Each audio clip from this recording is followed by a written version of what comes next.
Revelation 1404. From the 1st of May 1940. Ignorance about the work of the Holy Spirit. The work of the Divine Spirit remains incomprehensible to people as long as they themselves do nothing to awaken the Spirit in themselves.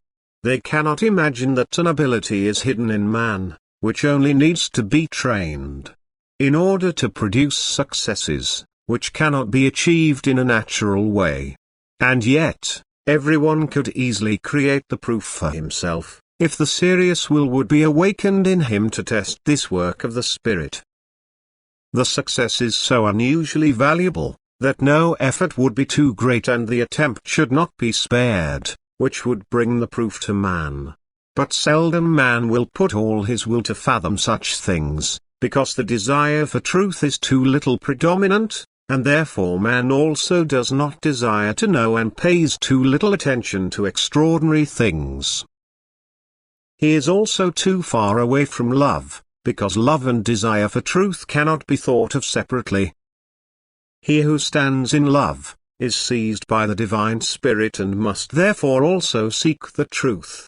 While the man whose heart is untouched by love, also carries no desire to fathom inexplicable things. He rather flees the truth and everything which could lead to it, for since he himself does not feel anything divine, if he is not active in love, he also does not see God, he does not seek the light. He does not desire to know, he does not want either enlightenment or truth. And divine activity is therefore something completely incomprehensible to him. And therefore only a few will be informed about it. And indeed these must have already awakened their spirit, otherwise also the working of the Divine Spirit in man would be an empty concept to them.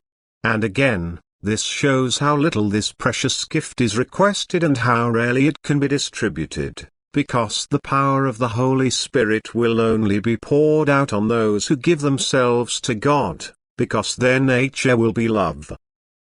They will stand in the desire for truth and request the power from God, and their thinking will now be well ordered, because the Spirit of God pours out over that earthly child and therefore God's Spirit works in a visible way.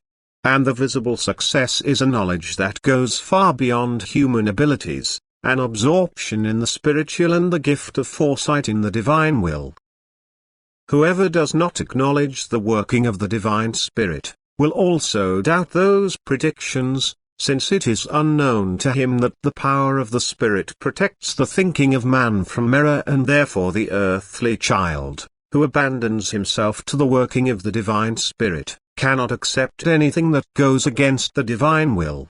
That therefore, fullest faith can be placed in those predictions as long as man desires divine power and does not deny the working of the Divine Spirit. Amen.